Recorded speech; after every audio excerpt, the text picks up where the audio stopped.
Pagkatapos ng busy schedule ni Donnie Pangilinan, ngayong week naman ay Girlfriends Week.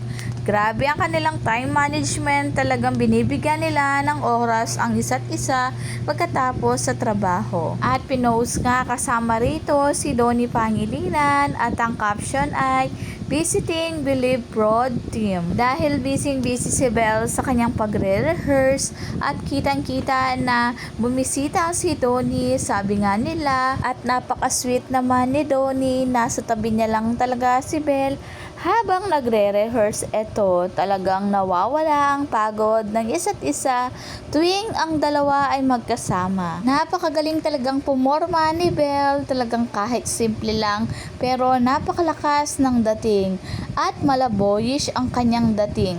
At nung bumisita nga si Donnie ay naka-leather jacket at ganun din si Belle sa kanyang rehearsal. Grabe, kahit hindi nila pinag-uusapan ay talagang universe na ang nagtutwini sa dalawa.